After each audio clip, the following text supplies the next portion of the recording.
Reka tubashimire kandi tubahe ikaze mwe mukurikira amakuru y'ibiganiro tubagezeho gatanu kuri gatanu, tubagezaho amakuru y'ibiganiro biba bitandukanye, aho twibanda by'umwihariko mu makuru abarimo aravugwa hano mu karere k'ibiyaga bigari. Tubagezaho amakuru by'umwihariko barimo aravugwa mu mutekano ndetse na politike, ariko tutagiye kure ko yarimo aravugwa hano mu karere k'ibiyaga bigari. Reka rero twihuse cyane n'ubundi twongere tunyarukire muri Repubulika Iharanira Demokarasi ya Kongo, haba ariho duhera amakuru yacu. Muri Kongo ibintu bikomeje kuba agaterera nzamba ndetse bikomeje kuba bibi cyane, aho umutekano ukomeje kubura nk'uko amakuru akomeje kugenda abitangaza.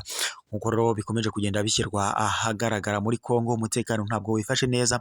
Umutwe wa M23 ukomeje guhangana n'igisirikare cya Kongo FARDC ndetse n'abafatanyabikorwa bacyo harimo ingabo z'u Burundi, ingabo za SADC, imitwe ihurije mu cyo yise Wazalendo, umutwe wa FDLR, umutwe wa Wazalendo n'iyindi mitwe yitwaje intwaro itandukanye. By'umwihariko rero umutwe wa FDLR ushyigikiwe na leta ya Kongo, nk'uko raporo z'impuguke za Loni zakomeje kugenda zibishyira ahagaragara. Muri Kongo umutekano ntabwo umeze neza, abaturage bakomeje kugenda bicwa umusubirizo, abandi bakakurwa mu byabo.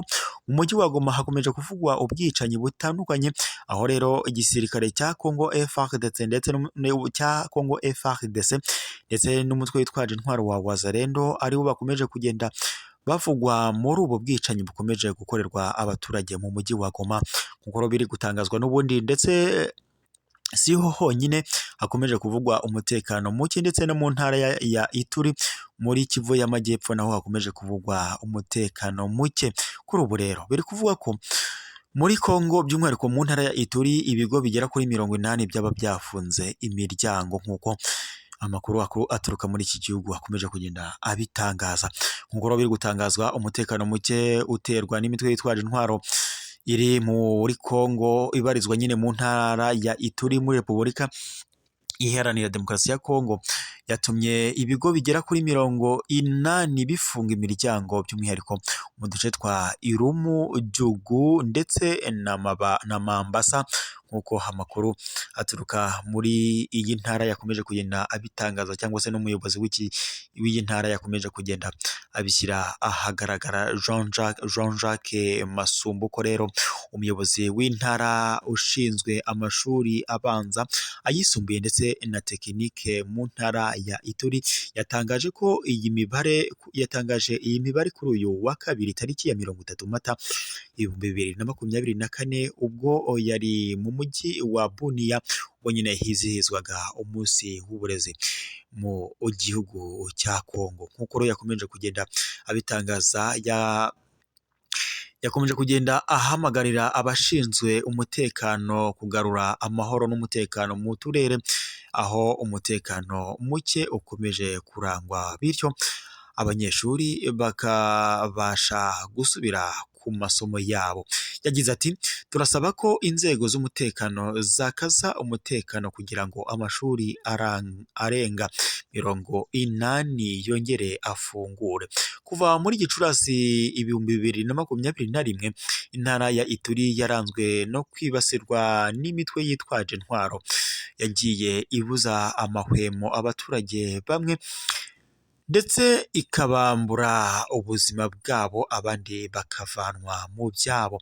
Ntabwo by'umwihariko rero nta nubwo ari mu ntara ya Ituri gusa harimo kurangwa umutekano muke, kuko no muri Kivu y'Amajyaruguru ibintu bikomeje kuba bibi bitewe n'intambara z'urudaca zikomeje kuharangwa. Mu majyaruguru rero y'iki gihugu hakomeje kumvikana umutekano muke, aho rero umutwe witwaje intwaro wa M23 ukomeje kugenda uhangana n'igisirikare cya Kongo FARDC ndetse n'abafatanyabikorwa bacyo. Ni mu gihe kandi umutwe witwaje intwaro wa M23 wakomeje kugenda utangaza ko uzakora ibishoboka byose abanyekongo, by'umwihariko abari muri Kivu y'Amajyaruguru b'Abatutsi bavuga ururimi rw'Ikinyarwanda bakomeje kubuzwa umutekano. Iyi rero M23 ikaba yaratangaje ko izakora ibishoboka byose igakomeza gusigasira umutekano w'abaturage. Ni mu gihe rero leta ya Kongo yakomeje kugenda ishinja leta y'u Rwanda kuba iri inyuma y'ibikorwa M23 ikomeje gukorera mu burasirazuba bw'iki gihugu, gusa leta y'u Rwanda yo yakomeje kugenda yamaganira ibi birego kure ndetse nayo igashinja leta ya Kongo kuba ifatanya n'umutwe witwaje intwaro wa FDLR ndetse uyu mutwe wa FDLR urwanya ubutegetsi bw'u Rwanda ukaba urimo na bamwe mu basize bagize uruhare muri jenoside yakorewe abatutsi mu Rwanda muri Mata 1994. Turabashimiye rero mukomeze kugira impagarike n'ubugingo, amakuru yacu yo nakagaruka mukande subscribe cyangwa sabone aho ndavuga bitewe n'ururimi ukoresha kugira ngo uzajye uwa mbere kubona amakuru n'ibiganiro tukugezaho 5 kuri 5. Turabashimiye mukomeze kugira impagarike n'ubugingo, amakuru yacu yo nakagaruka.